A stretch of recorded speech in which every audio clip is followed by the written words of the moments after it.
Thank you, Mr. Speaker. I ask unanimous consent that all members have 5 legislative days to revise and extend their remarks and include extraneous material on the subject of my special order. Without objection. Mr. Speaker, I bring to the floor a topic very near and dear to my heart, and I rise today to recognize the entire month of May as Mental Health Awareness Month. I co-chair the Congressional Mental Health Caucus along with my Republican colleague, Mr. John Keckel from New York, and we work to educate members of Congress and their staff on the work still needed to expand mental health access and protections, and also to reduce the ever-present stigma. The topic of mental health in Congress has and is building momentum and is spurring action to increase delivery of mental health services, something I have worked to do for over 2 decades. This work alone, our House Mental Health Caucus has grown from 47 members of Congress to 92. However, mental health still affects millions of Americans of all ages, genders, races, and remains woefully underfunded and misunderstood. Suicide currently plagues our veteran community. Roughly 20 veterans per day, take their own lives, according to the VA. A 2005 to 2016 Department of Veterans Affairs suicide data report found that the veterans' suicide rate is 1.5 times greater than the non-veteran population, with over 6,000 veterans dying by suicide each year. In the Hispanic community, my own community, approximately 1 in 10 individuals with mental illness use mental health services from a general health provider, while only 1 in 20 receive such services from a mental health specialist. Machismo and other cultural tendencies are preventing our loved ones from being open and honest about what might be troubling them. The stigma ranks high. We must continue to let our loved ones know that there is absolutely zero, I reiterate, zero shame in asking for help, and that seeking support is a sign of strength. We also have seen that 1 in 4 Latina adolescent children, I'd say children because they're still children, report contemplating suicide, a rate higher than any other demographic. The increasing diversity of our country underlines both the need and the importance of assessing culturally and linguistically appropriate services. 2018 election focused on healthcare and the future of affordable care, ACA. One of ACA's most critical success was increasing mental health service and delivery.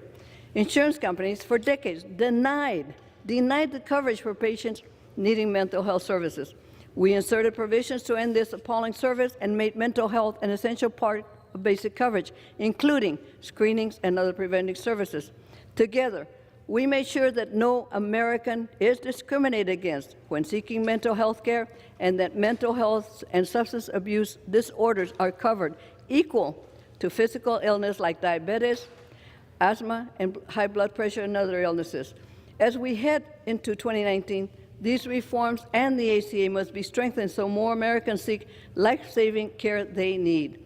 We must also continue to look at what is being done locally to support access to mental health services. In 2001, Pacific Clinics, a provider nonprofit, and I started a school-based mental health program with $500,000 seed money from SANSA, substance abuse and mental health. The program began in 3 middle schools and 1 high school. The schools were very reluctant at first because of the stigma connected to it and fear of being labeled crazy schools. We kept pushing forward, and the program has now grown to 35 schools with a waiting list.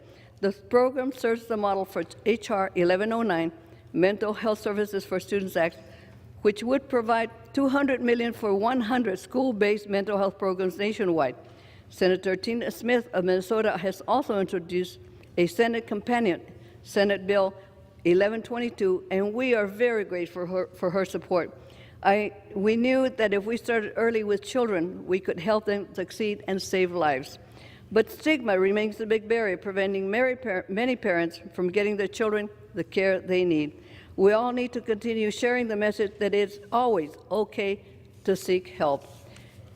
If we address issues early, we can help students and their families succeed in and out of the classroom.